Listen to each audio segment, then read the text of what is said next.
Hello. In this video lecture, I will be covering Chapter 21, the Electromagnetic Induction. This is Module 5, which is the 5th week of school. This is also the last chapter that we will be covering on the subject of magnetism. After that, I believe we're going to go into electromagnetic waves and optics. The good news is I am not going to be covering all of this chapter. It's a long chapter, but I'm just going to be covering the first 4 sections. I believe there are 12 sections, but I'm going to cover only the 4 sections. So let me show you where we're going to be up to what section. So we're going to cover induction experiment, magnetic flux, Faraday law, and Lenz's law, and we're going to stop here. Everything else we will skip, okay? So we're going to skip the electromotive force, eddy currents, and so on. Okay, we're not going to cover any of that stuff. So only the first 4 sections. So with that in mind, I believe it's going to be a short chapter in this case, and the homework is going to be just a few problems. I think like 4, maybe 5 or 6 problems. And I hope you will find this chapter short and interesting, of course. Okay, so let's get into it. What does it mean to say electromagnetic induction? What's the meaning of this word, induction? There is an experiment that was conducted by Michael Faraday. He's one of the founders of the electromagnetic theory, where he did the following, okay?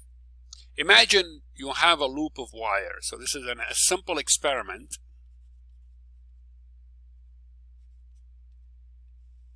Imagine you have a loop of wire, okay, say a copper wire. This copper wire is not connected to anything. It's not connected to a power source, it's not connected to a battery, nothing, just a loop of wire. So here it is. But I want to connect it to a galvanometer, or what is called an ammeter. So here is the loop of wire. I'm just going to connect it to a galvanometer or an ammeter. Ammeter, basically a device that measures if there is a current in the wire. You see what I'm saying? That's all. So this is the ammeter dial. Here is the needle or the pointer right there, and the current, excuse me, the loop is connected to it, and that's it. There is no power source, nothing. It's just sitting there. Obviously, the needle here is going to read 0. There is no current there, right? Now here is what I'm going to do. I'm going to take a bar magnet. Here is a bar magnet. Trying to make it straight. There it is. And let's assume this is the north side and this is the south side. Doesn't really matter. Okay, I'm holding the bar magnet in my hand, and the loop of wire is in front of me. Okay, what I'm going to do, I'm going to move the bar magnet towards the loop of wire slowly. Maybe fast, it doesn't really matter, but I'm just going to move it. So I'm going to move it toward the loop of wire like that with some speed v. The speed doesn't really matter, but I'm just going to be moving it.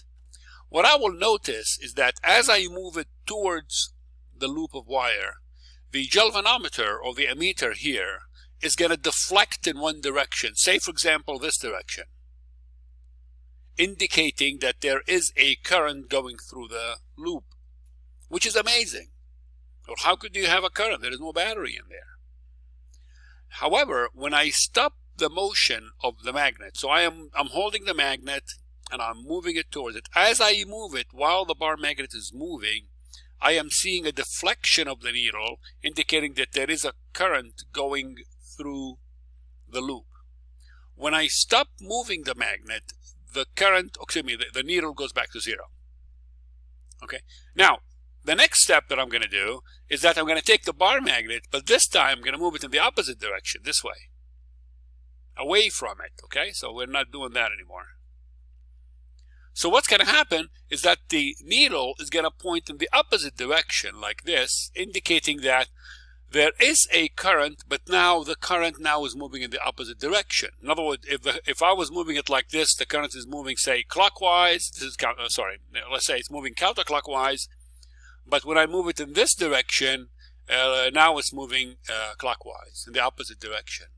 But once I stop the bar magnet, there is no current. The needle goes back to zero. There is no deflection. You see what I'm saying? So this is amazing. So what is going on here? Especially that you have the loop of wire is not connected to a power source, such as a battery or anything. Where is this current coming from? Well, we refer to this current as an induced current, okay? And that's the reason for the word induction. And of course, you cannot have a current without a voltage, so there is an associated induced voltage. This induced voltage, I'll come back to all these words in a minute. Let me just put in the words here. So we have here induced current. And of course, you cannot have a current without a voltage, right? So here we have an induced voltage.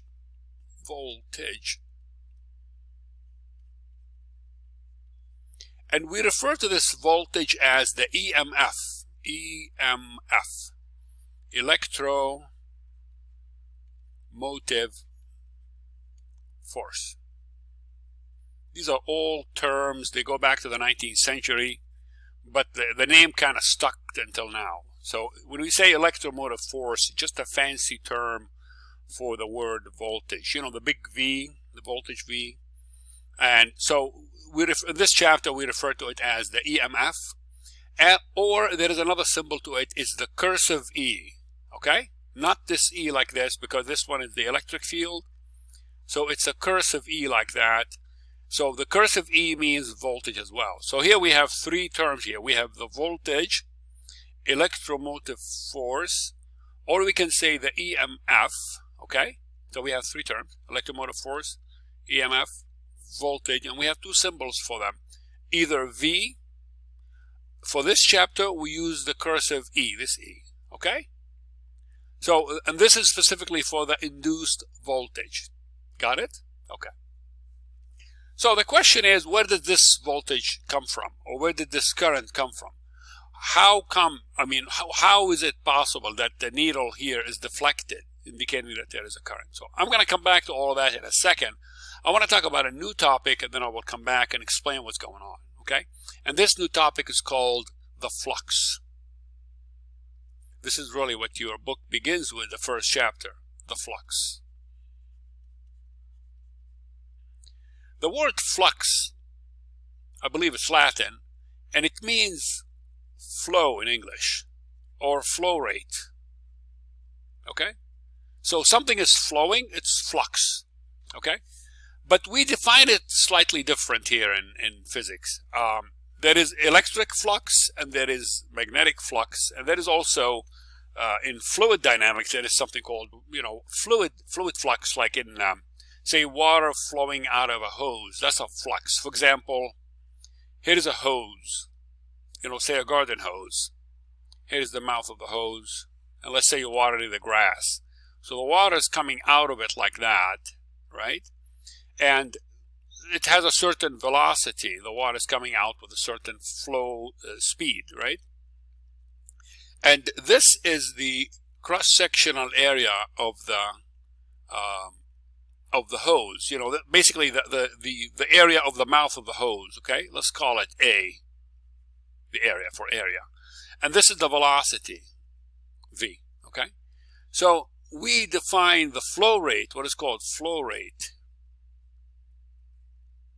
We're going to come back to this, the last chapter of the semester, which is fluid dynamics. We're going to study that. The flow rate is called, it's the product of A times V, okay? Now this can be also called flux. You see what I'm saying? At least in fluid dynamics. But that's not our subject, but I'm just trying to give you a wider definition of what the word flux means. Flow or flow rate. For our case, it's the following. Imagine I have say an area, say a rectangular area like this. Here it is. Let's say a rectangular sheet. Like that. Okay? It's, let's say, standing perpendicularly on the table like that somehow. Okay? And let's say I have, and I would apply a magnetic field on it like that, where the magnetic field hits it perpendicularly. You see what I'm saying? So here is the magnetic field like that. So this is the area of the rectangular sheet, right? And this is the magnetic field. We define the flux, capital letter phi, okay? It's a Greek letter phi, P-H-I. We define the flux to be equal to the product of B times A, okay? Do you see the correspondence between BA and for the water flowing out of a hose, AV or VA? Kind of see that? Anyway, it doesn't matter if you don't see it. But anyway, there is some correspondence there, correlation between them. But that's what it is. So you have the flux is defined as the magnetic field through the rectangular area, or whatever area you're talking about, multiplied by the area that is exposed to that magnetic field. You got that? Now, it happens sometimes where let me draw the rectangular area again, the same one I have above. But let's say, for example, the magnetic field is actually flowing through the area, but with an angle. See the angle here? So there is an angle here, theta. It's not perpendicular to it, but there is an angle here. See that? And thus, in this case, if there is an angle, then the the electromagnetic flux phi is equal to BA cosine theta. BA cosine theta. Make sure that the area, the angle that you are measuring, you're measuring it from the between the magnetic field vector. Here is the vector right here, right? And a line that is perpendicular to the area. This is important. So the line here is perpendicular normal to the area. So this is normal to the area. The word normal means perpendicular. Okay? That's the angle that you're measuring. So if there is an angle, of course, I mean, we can go back to this diagram here and say, well, there is no angle. Well, there is an angle. I mean, I can use this formula all the time, but watch what will happen. What's happening here for this one? Here, the normal is this way. This is the magnetic field, and the angle between them, as you can see, is what is zero. See what I'm saying? There is zero angle. Just if you compare the angle here with this angle, theta here be zero.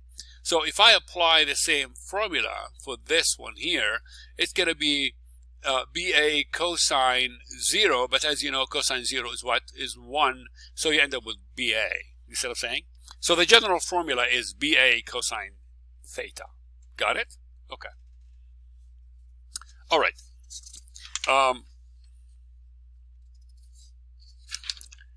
I'm looking up my notes here. I want to make sure I covered everything before I move on to the next point. Okay, I mean, I have lots of examples. I'm going to show you a lot of examples on the flux. But let me go back to the experiment that we have just started with. And I'm going to explain to you briefly where does this current come from? The induced current and the induced voltage. I'm going to explain it very briefly.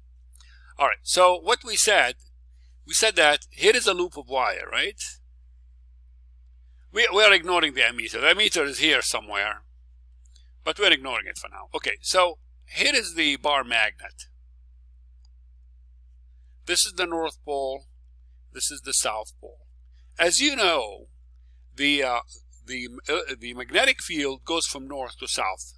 So while I'm holding it, I'm holding the bar magnet in my hand here. Let's say I'm holding it on the south side. Okay, and I am moving it forward. Okay, there is a magnetic field coming out of it. As you know, it goes from north to south, so there will be a magnetic field going like that.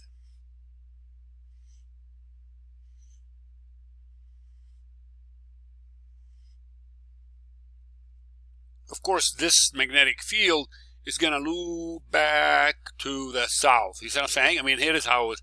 For those of you who have if you have having problem visualizing this, any bar magnet looks like that, the magnetic field.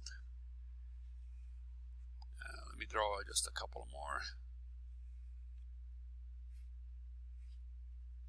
So it goes from north to south like that. You see what I'm saying? And it goes into the south. The south is considered a sink. Okay? The south is the sink, and the north is the source. You see what I'm saying? So it comes out of the north into the south. Okay? This is how it looks like. Okay? So as I'm holding it, so now let's go back to my picture here. As I'm holding the bar magnet and I am moving it forward, okay? So think about it. So you have this loop of wire that has an area A, correct? And I want to think about it in terms of flux. Remember, the flux is what? You have magnetic field going through an area. Well, I have the same situation here. The only difference is that this is a rectangular area and mine is circular. I mean, I can make it rectangular, the loop of wire here. It doesn't really matter what shape, okay? Just for the sake of simplicity, I'm making it circular, but it doesn't matter. But anyway, so what I'm trying to say is this. Whoops. Get out of here. Okay, so what I'm trying to say is that as I bring the bar magnet towards it, what's happening to the flux? Well, there is a flux, right? The flux is basically equal to the magnetic field B. The flux is equal to BA. The magnetic field, the amount of magnetic field here, multiplied by the area of the loop. But what's happening as I move it forward? What's happening to the flux? Well, what's happening to the flux is that it is increasing. Why? Because as I get closer and closer to it, the field lines of the magnetic field here, those field lines, okay, are increasing in number. So what's happening is that the flux is actually increasing. This increase is acts like an inertia. What happened is that the loop resists that increase, and what it does is that it actually induces a new magnetic field. Let me draw it a different color. Whoops, maybe red. And induces a magnetic field that opposes this magnetic field that is going in this direction. That's an induced magnetic field. Now, if you look at that, if you have a magnetic field that is induced and you want to use Ampere's law, the right-hand rule, what will happen, if you remember, let's go back to Ampere's law very quickly. If I have a wire, here it is, and this is the current, and the loop of the magnetic field is going to be like that, right? Well, I have the same situation. I have this magnetic field. As a result of that, there will be an induced current as a result of this induced magnetic field, and it's going to go in this direction if I use the right-hand rule. And that's how the current is produced in the circuit. You got that? So what's happening here, this induced current is really coming out of the change in the flux. Not the flux itself, the change. So as I am bringing the bar magnet towards it, that change in the flux produces an induced current, and of course that, as a result of that, induce an induced EMF voltage. Okay, that's basically the story. So let me put in the formula that we need to study. If all of this seems very abstract, that's okay. I'll show you when we start doing problems. Hopefully all of that will clarify. So now we come to what is called Faraday Law of Induction.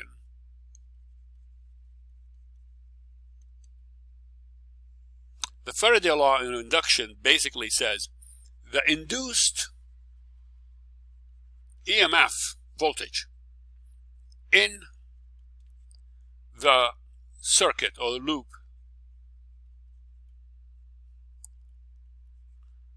of the magnetic flux. I'm sorry. I want to say it differently. Hold on. I want to say it in a better way. Sorry. The induced EMF in the circuit is equal to, that's better, is equal to the rate of change of the magnetic flux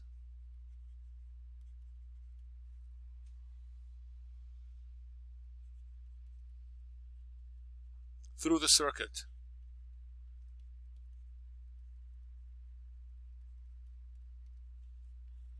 Okay? Here is the mathematical formula that we need to know. The EMF E is equal to delta phi over delta T. I'm going to come and change this formula a bit later on, but for now, let's accept that. So the change in the flux with respect to time, okay? And this is called Faraday Law of Induction. So this Faraday Law, the mathematical statement of Faraday Law of Induction is basically this formula right here, okay? All right, if this sounds all abstract to you, that's okay. Bear with me. Let's do the first problem. We're going to do a bunch of them. Oh, I forgot to mention one more thing before I move any further. You may ask, what is since this is the flux, hold on. Since this is the flux, so what is the unit of the flux? Okay, look at it. The flux is BA. Cosine doesn't have a unit, so it's just basically BA. So let me go back. Maybe I'll write it down here. Units. So we said that the flux is BA cosine theta. So in terms of unit, that will be Tesla times meter squared for the area. And of course, there is no unit for cosine. So the unit of the flux is Tesla meter squared. Okay? Now, a lot of people use this unit, Tesla meter squared, and done. Our book uses, there is another name for this combination, and it's called the Weber. Okay, Weber. And I personally don't use it. I just use Tesla meter squared when I'm doing calculation. But your book uses it, and you see it all over the place, Weber. And the symbol for it is capital W, small letter b. Make sure that those units, this is how the accepted unit scientifically is capital W, small letter b. That's called the Weber. So basically 1 Weber is equal to 1 Tesla meter squared. You see what I'm saying? Got it? Okay. All right.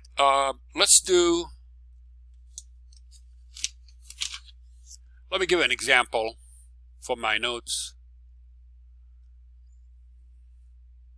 before we do some example from the book. So let's say you have a rectangular loop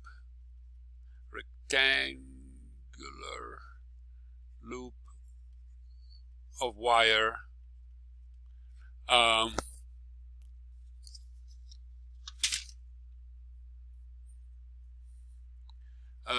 oriented at 90 degrees with a magnetic field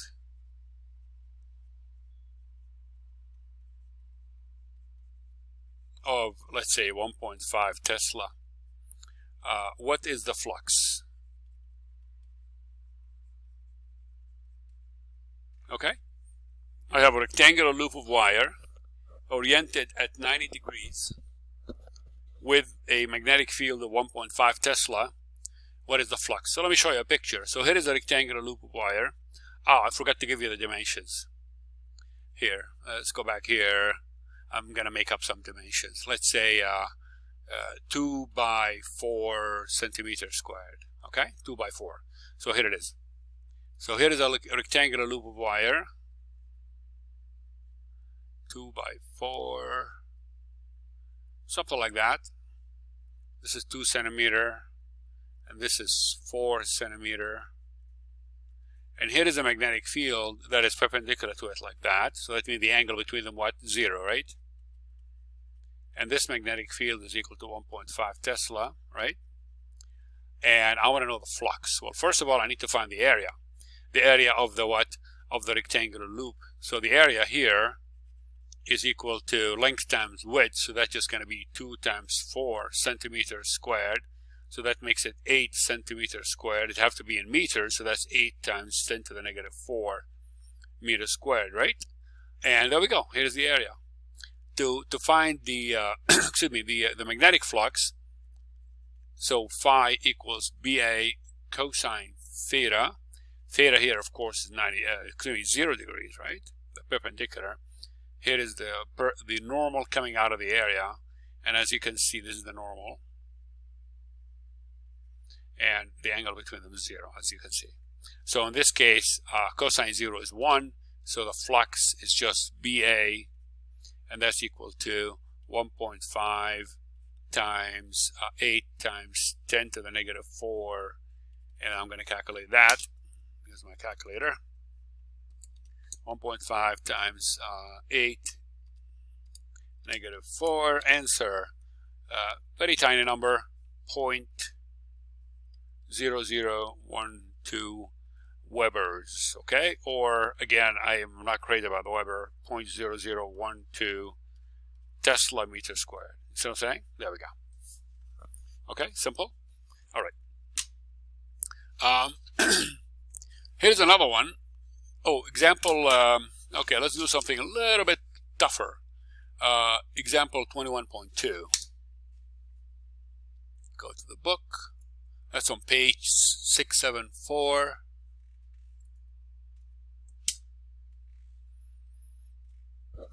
There it is right here. Here is the EMF right there, the one I just told you about, Faraday Law of Induction, delta phi over delta t. We'll come back to it right now. I'm going to show you how this applies. So let me make this a little bit bigger. There we go. So what you have in here, think of it like this is a magnet. This is the north side of a magnet, the north pole, rather. And this one is the south pole right here, and you have a magnetic field in blue here, right? And then you have a loop of wire right there, and he gives you the area of the loop of wire, 0.012 meters squared. And then it's connected to an ammeter or a galvanometer right here, and there is a resistance in the wire, you know, something like internal resistance, and that resistance is equal to 5 ohm, and you have a current. So let's read the problem now. Here in figure, this one, the magnetic field in the region between the poles of the electromagnet is uniform at any time, but is, there we go, look at this, but is increasing at the rate of 0.02 Tesla per second. You remember I told you? You cannot get an induced current, you cannot get an EMF voltage without change in the flux. Okay, this is very, very important. Repeat it, I will repeat it. The flux is not going to give you a voltage. The flux is not going to give you a current. Only the change in the flux. Okay, again, I only showed you the formula, but I didn't apply it. So there have to be a change in the flux, phi over time, okay? So something, there have to be a rate, you know, something per unit time, per second, always a rate. And that, if you have taken calculus, let me explain it in terms of calculus, for those of you who knows calculus. It has to be the derivative of the flux. Instead of saying, we're not doing calculus here, but that's what it is. It's really a derivative of the flux. Okay. So he says that the magnetic field here is actually changing, increasing at what rate? 0.02 Tesla every second. So it's actually increasing by this rate, 0.02 Tesla. All right. The area of the conducting loop is given to us, 0.012 meters squared, or 120 centimeters squared. And the total circuit resistance is also given to us, 5 ohm. Okay. Now he says, find the EMF, the induced EMF, and the corresponding current. Okay. I hope this doesn't sound like a hard problem. It's actually a pretty easy problem. Okay, how do we do this problem? I'll show you. Let's make a diagram of it.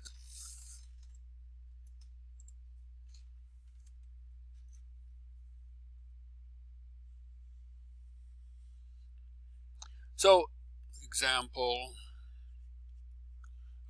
21.2. Whoops.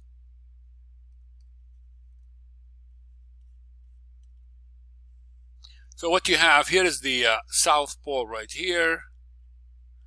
Here is the north pole right here. And I have the magnetic field in between right there.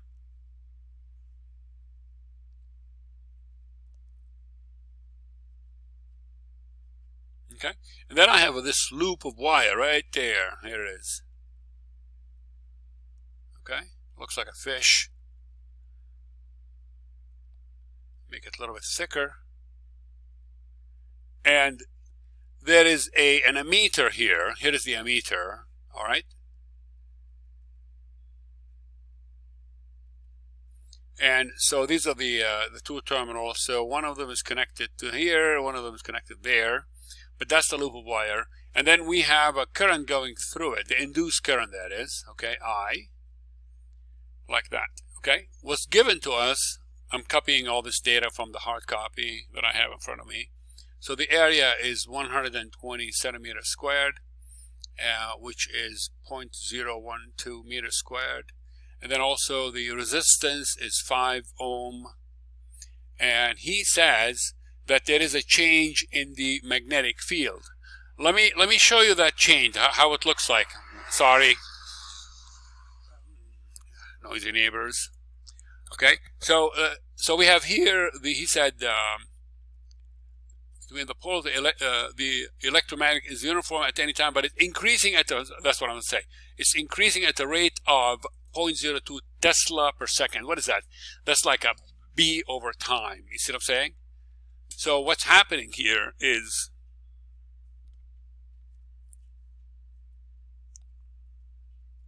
Tesla per time. What does that mean? It means B over T, or maybe delta B over delta T is equal to 0.02 Tesla per second. Okay?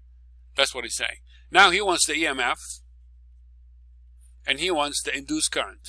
Okay? All right. Here's how it works. Not a bad problem. Go back to Faraday Law. He said the EMF, E, is equal to delta phi over delta T. And by the way, I keep forgetting to mention this. In the book, he put absolute value there. The reason is because if you are calculating and you end up getting a negative answer, just ignore the negative answer. That's the meaning of it. Okay, so always produce a positive answer for the voltage. Okay, sometimes you'll get it while you solve it, while you're calculating, you get that. So the absolute value remind you to ignore the minus sign. That's the meaning of it. I don't write it personally because I always remember that, but you can also do that in order for you not to forget. Anyway, so remember, what is phi? Phi is BA, so that's going to be delta BA over delta T. Now, A here, guys, is not changing. You agree with me? The loop of wire, I'm not changing the area. So I can take it out and put it there. So it's not, the delta doesn't apply to it. So it's just going to be something like this. A delta B over delta T. See what I'm saying? And this part right here is right there. See that? So now the EMF, the voltage, is A times delta B over delta T. That's the trick, really. So the area, I already know what the area is. It's right here. So that's going to be 0.012. Multiply this by delta B, delta T is 0.02. See what I'm saying? And then you just calculate that. I hope you calculated things with me. So that's going to be 0.012 times 0.02. Answer. So the EMF is equal to 2.4 times 10 to the negative 4 volt. Remember, that's just a voltage. Nothing but voltage. Okay. Now he said, what is the induced EMF? I'm sorry, we did that already. I'm sorry, what is the induced current?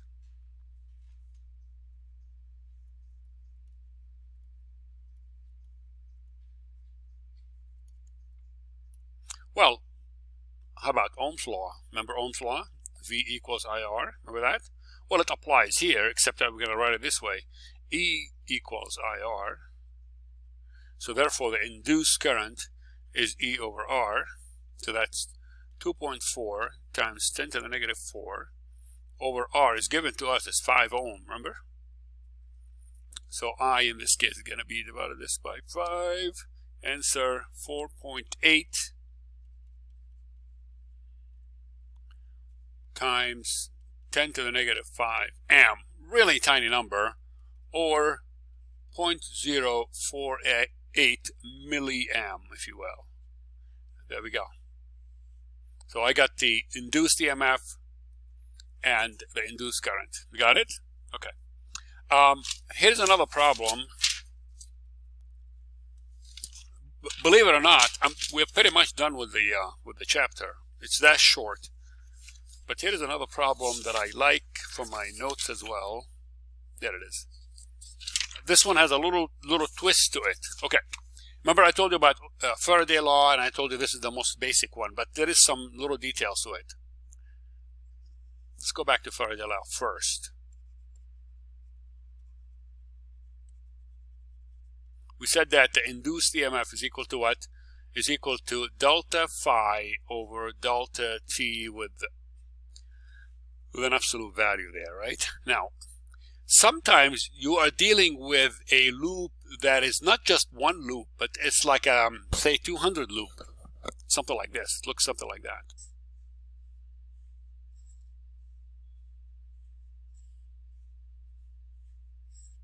Bear with me.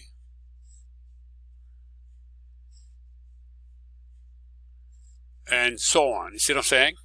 Well, how many turns there are here? Well, there is a n number of turns. They're called turns, okay? So if you have not just one loop, you have an n number, say for example 200 turns, for example, and so on. Okay.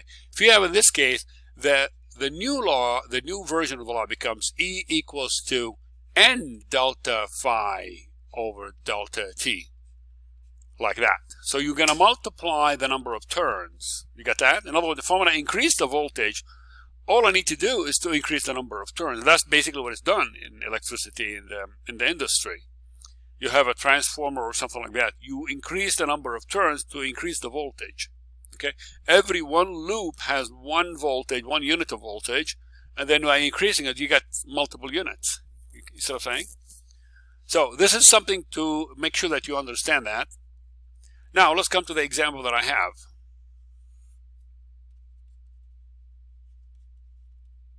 Then I'll do a couple of problems from the homework. Let me write it down. It says a coil with 200 turns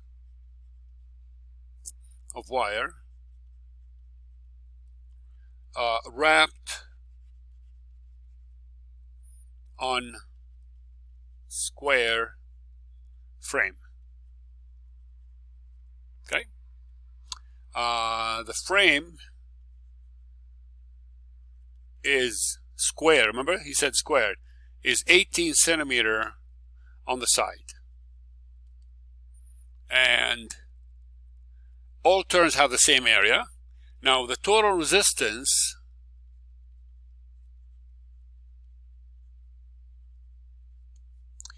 is 2 ohm. That's the total resistance in the coil. Okay, and then you have a uniform magnetic field, B field, is applied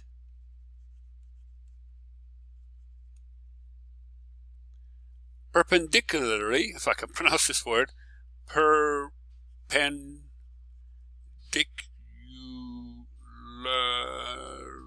I hope I spelled it right, perpendicularly to the plane of the coil, which means it's perpendicular, right?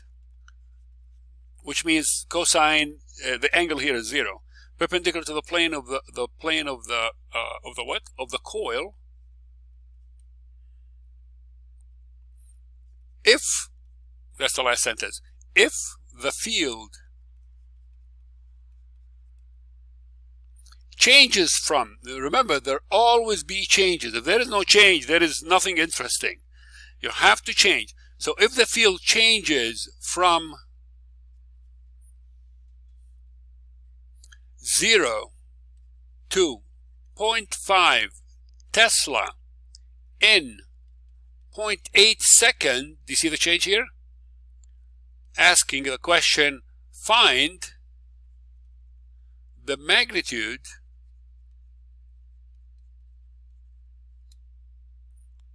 of the EMF, I messed it up, EMF in the coil. There we go.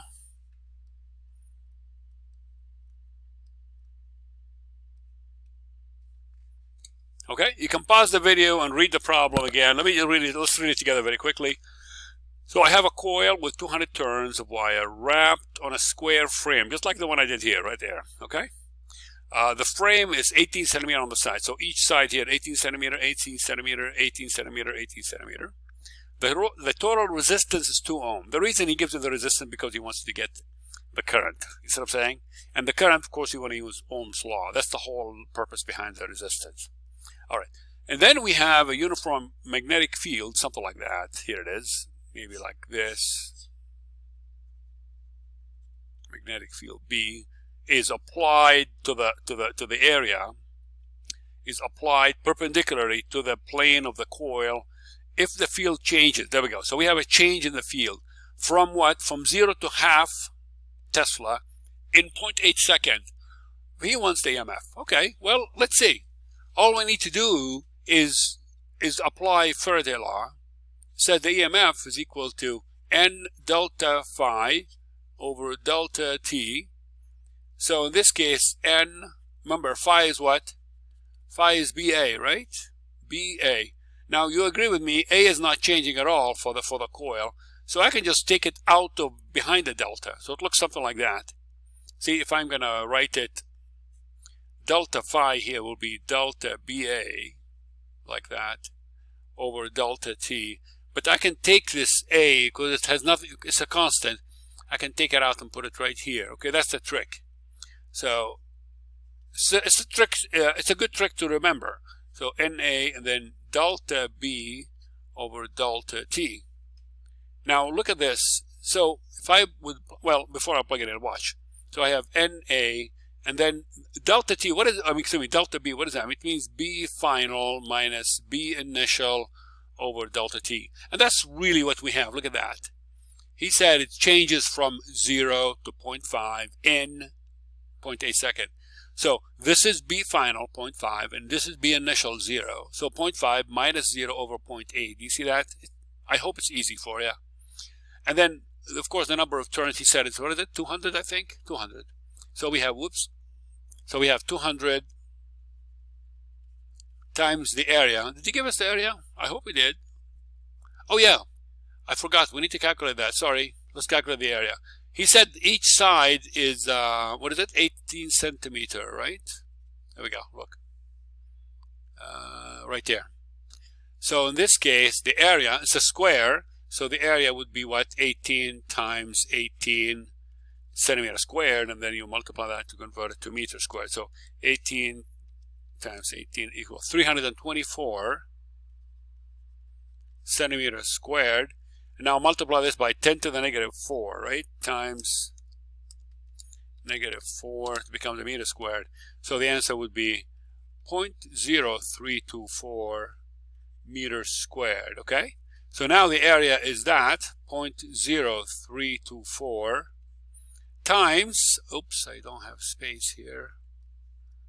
Let me just squeeze it in there like that, sorry. So in this case I will have, what is it, 0.5 minus 0, right, divided by 0.8. And there we go. Now I'm ready to calculate all that. So I have here 200 times 0.0324 times 0.5 divided by 0.8, answer.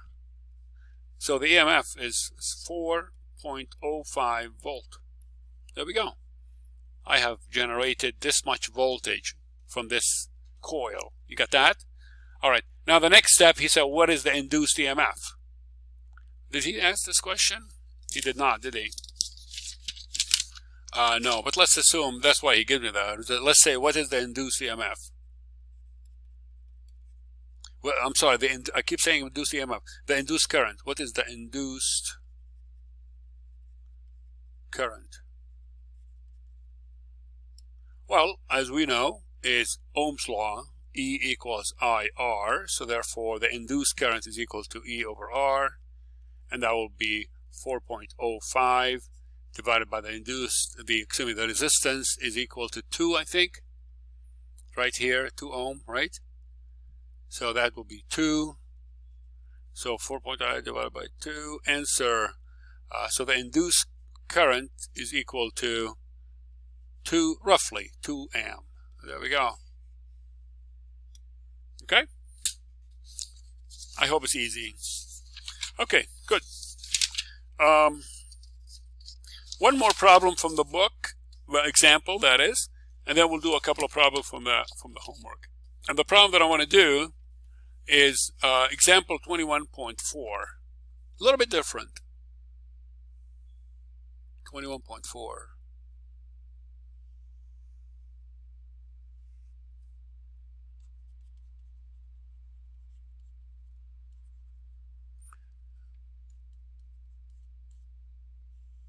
Let me show you the picture of it. It's on page 676.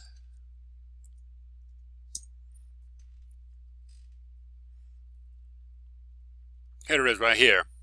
Okay, here is, let's talk about it first. So imagine you have a loop of wire. See this U-shaped wire right here, the U shape. Okay, ignore this for now. So you have a U-shaped wire. It's open on this end.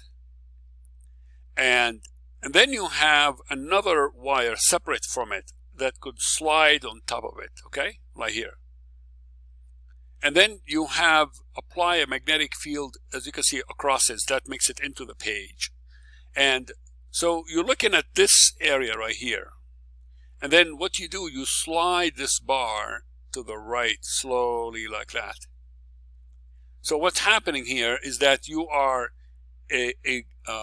increasing the area, which means you are changing the flux. Now this time you're changing the flux, but not by the magnetic field. The magnetic field here is constant, as you can see. It's uniform and constant. But you're changing the flux because you're increasing the area as you slide this bar this way. Okay? Let's read the problem first. He said, in contrast to the preceding example, here we will see that the EMF can also be induced by the motion of a conductor. The conductor, he means this bar right here. He calls it a conductor. Conductor in a static magnetic field, which means the magnetic field is constant, it's not moving. So the U-shaped conductor in this figure lies perpendicular to a uniform magnetic field of strength or value 0.6 Tesla. Okay? Directed into the page, as you can see. All right. We lay a metal rod of length L. Okay, so the length of the rod here is L, 0.1 meter, which makes it 10 centimeters, across the two arms of the conductor. There we go. Forming a conducting loop. Here is a conducting loop right here. And move the rod to the right with constant velocity 2.5. So what's happening here, now he's asking for the EMF. What's happening here, let me repeat again. The magnetic field here is not changing, just like the previous problem, delta B over delta T. We don't have delta B here. What we have in here is that the changing area, right? The area is changing. In other words, see the length here is a rectangle, right? The length of this rectangle, this side and this side, is L, constant, 0.1. But this length right here is actually changing as you slide it over like that. You see the story? Okay, that's what makes it a little bit different. It's not difficult, I promise you, but that's what makes it a little bit different. So how do we solve something like that? Well, let me show you.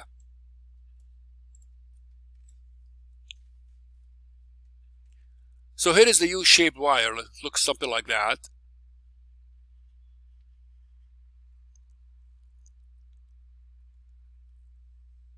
And then I got this bar right here. Okay, I'm trying to make it as neat as possible. And I am moving it with a speed this way, to the right. And we have the magnetic field is into the page like that all over. So as a result of that, you have the area is increasing. The length here is L. Let me put in the data. So we have here the magnetic field is 0.6 Tesla. I'm taking all of that from my hard copy. The length is 0.1 meter. The velocity is 2.5 meter per second. And I want to know the EMF. Okay?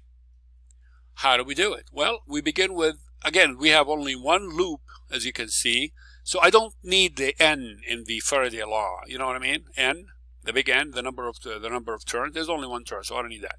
So basically what I have is this, delta phi over delta t. Okay? And I'm not going to put the absolute value, just I don't need it. Now, again, we said phi is what? Phi is equal to BA. Yes? So delta phi, that's like delta BA, and I'm going to use the same logic I showed you.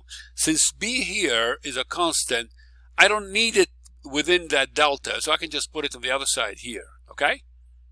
So B delta A, you see what I'm saying? It's the delta A that is changing. All right, that's good. Let's go back. Oops, sorry. Now I'm going to take this and plug it back into that Faraday law. So that's going to be B delta A over delta T. You got that? Okay. That's one thing. The second thing is this. What is A? I mean, one way to think about this one, if the deltas bother you, you can write them this way if you want to. A over T. That'd be fine. Okay. What is A in this case? Well, A is it's the area of the rectangular loop. Well, here's the rectangular loop right here. This is L times, if this is L right here, or this side, and this one is what? Well, what is that?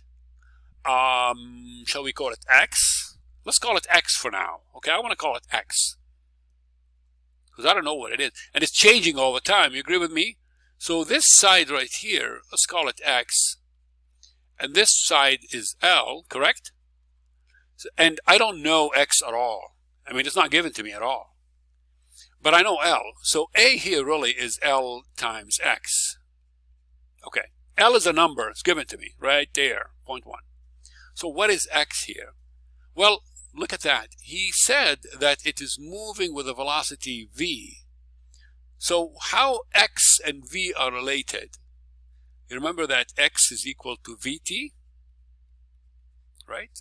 Remember velocity is distance over time? Well, X is equal to vt, so I can replace it with that. That's the trick. Okay, this is the trick. This is the $50 trick. If you don't get that trick, you're going to sit on this problem and look at it for an hour. You don't know how to do it. But that's something you want to keep in mind. Is that this X, well, is equal to vt. I'm given the velocity and the time. I don't know what the time is, but hold on a minute. You'll see what will happen. So I'm going to replace this area with L times Vt. Okay? Now when I plug them back in there, so the EMF is going to be equal to B times A is L Vt over T, which is nice and sweet. The T's cancel out, as a matter of fact. You don't need that. And you end up with the EMF is equal to BLV, which is a very famous relation, by the way. B times L times V. And I have everything. I got the magnetic field right there, L is right there, and V is right there. I just need to plug them in, and I'm done with the problem. Okay? So that's going to be 0.6 times 0.1 times 2.5, and that's equal to 0.1 times 0.6 times 2.5. Answer, 0.15 volt. The EMF. Of course, you can get the induced current if the resistance is given to you. But anyway, there we go. That's how you do it. You got it? Okay. Okay, I'm basically done with this chapter, and which is nice. So I have a couple of problems to do with you.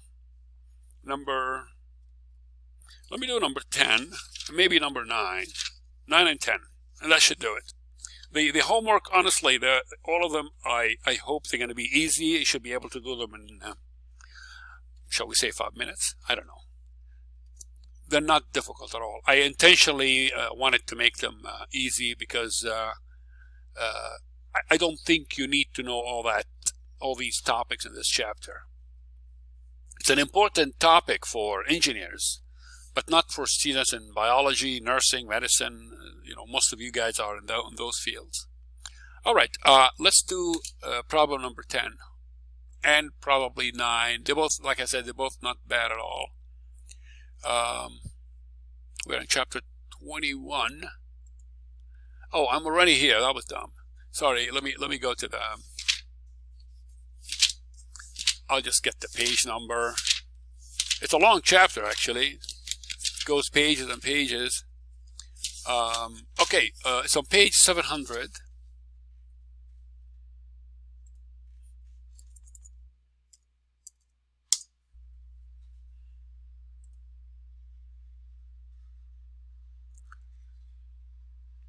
Number 9 and 10 we're going to do, okay? Let me start with number...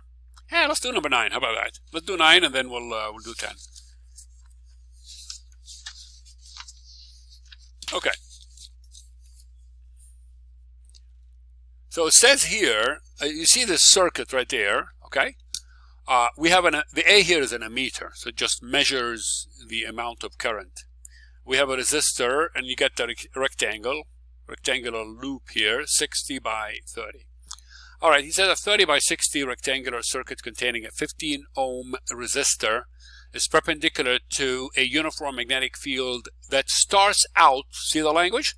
That starts out with 2.65 Tesla, and steadily it decreases, drops down by 0.25 Tesla per second. This is what counts right here. It is the rate. Remember that, guys? The rate, the change in the current, the change in the magnetic field or the change in the area. You see what I'm saying? So,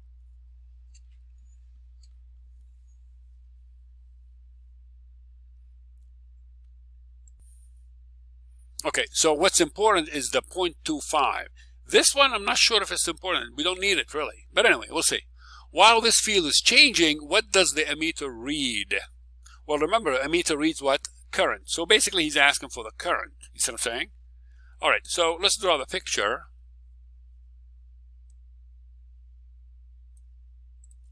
That's number 9.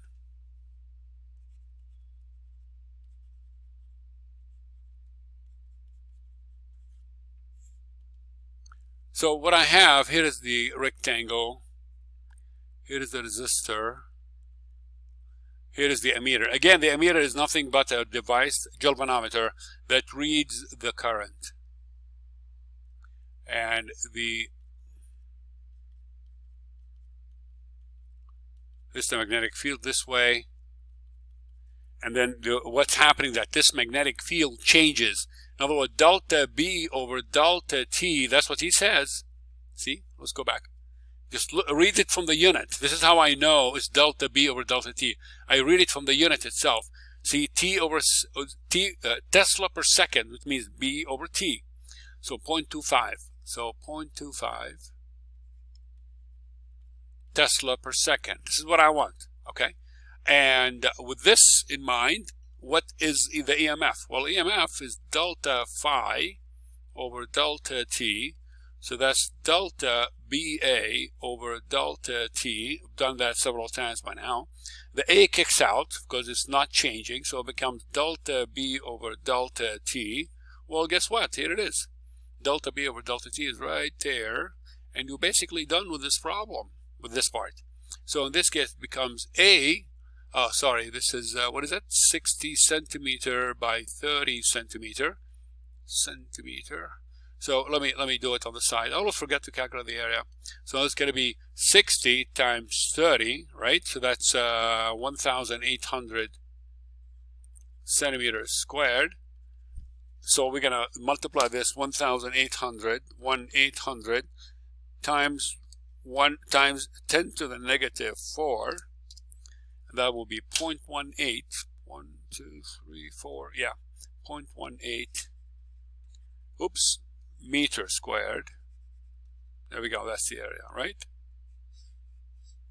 Now I plug it in, so I have 0.18 times 0.25. Answer 0.045 volt. Okay, there we go. Now, if I want to find the current, did he ask for the current as well? I forgot. Yeah, what, oh, I'm sorry, what does the ammeter read? Yeah, he's asking for the current. All right, so we know that the resistance is 15 ohm, and I have just gotten the EMF, that, so therefore, Ohm's law, I equals that, and then we get 0.045 divided by 15, so therefore the current is equal to, divided by 15, answer 0.003 amp. Okay? Okay, great. Next problem. I hope this is easy for you. I promise you're not going to see harder than that on the homework or the test even. All right, number 10.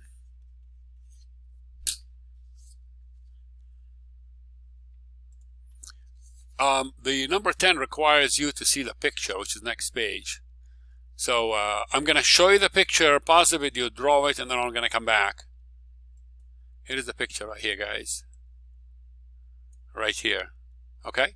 Let me draw it first, then we'll read the problem. How about that? It's all right. I'll just move it this way. There we go. All right, so I'm going to draw it. So what you have in here, you have a loop of wire, circular, and it's moving in this direction, some velocity. We have magnetic field into the page like that. We have a radius r. Radius is 0.12 meter, and the magnetic field is equal to 1.5 Tesla. And okay, let's go back to the problem.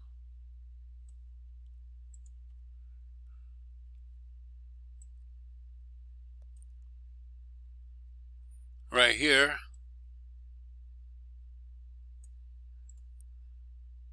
okay, it says a circular loop of wire with radius 12 is lying flat on the table, a magnetic field of, oh, sorry, I have to go back to the problem. I forgot about that.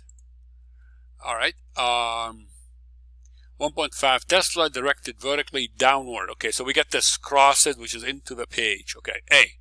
If the loop is removed from the field region in a time interval of 2 milliseconds, so basically you take that and you push it quickly within 2 milliseconds. This is really short time. You just move it out of the field. So what's happening here? What's happening is that the magnetic field is the same, but the area that is exposed to the magnetic field is actually decreasing. You see what I'm saying? Make sense? Okay. So if the loop is removed, which means what is happening is that the area that is exposed to the magnetic field is decreasing.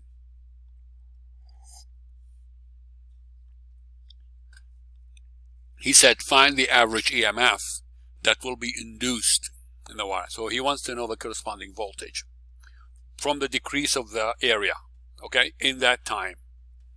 B, if the loop is viewed looking down from it, is the induced current in the loop clockwise or counterclockwise? That's interesting. We'll come back to it. All right. So what we have in here, so the time here,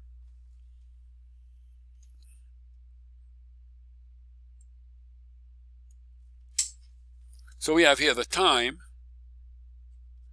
is 0.2 millisecond. I'm looking at the hard copy now. Oops, 2 milliseconds. I beg your pardon. 2 millisecond. And what else do we have? What other info? Okay, so part A, he said, what is the induced EMF? Well, again, so E is equal to, we have only one loop of wire, one turn, that is. So delta phi over delta T, that's delta BA over delta T. The B is not changing, kick it out. So that's delta A over delta T. Again, if the delta A doesn't apply, just leave it B A over T. And of course we have everything. The B here is 1.5. T is 2 milli, so that's 2 times 10 to the negative 3. See what I'm saying? And then area, well, it's just pi r squared. See what I'm saying? Here is R right there. So we just plug it in. So in this case, the EMF becomes 1.5 times pi times 0.12 squared over 2 times 10 to the negative 3, and you calculate that. Let's do it. So when you calculate it,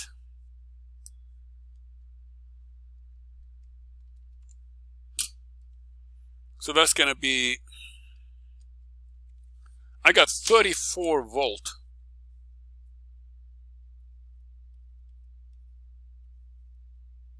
That's a lot of voltage. I hope I did it right. Okay? Part B.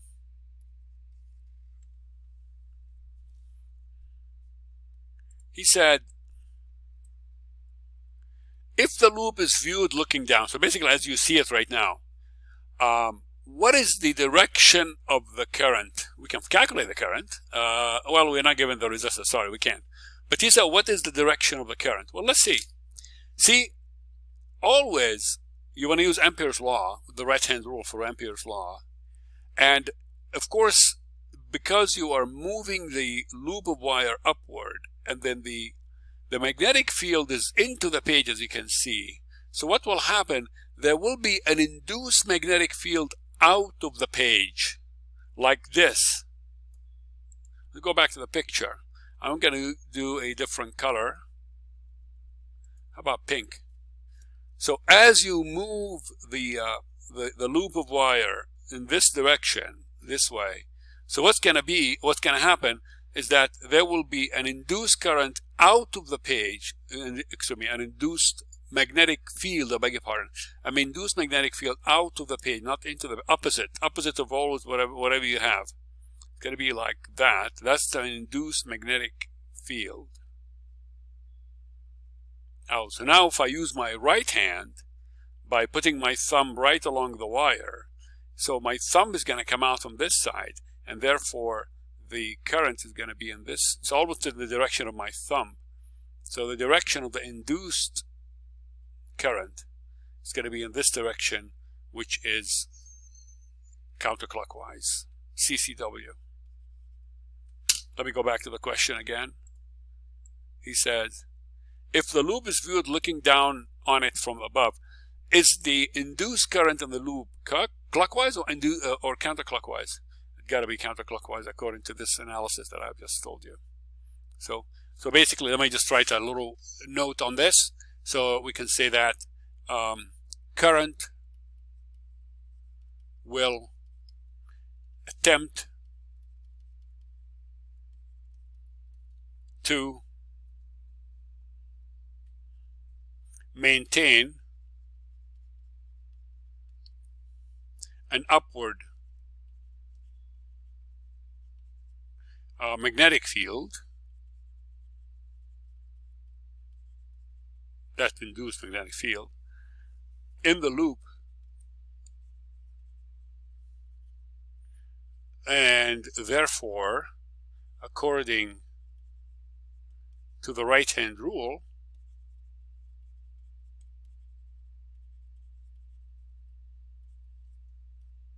it must be in CCW, counterclockwise direction.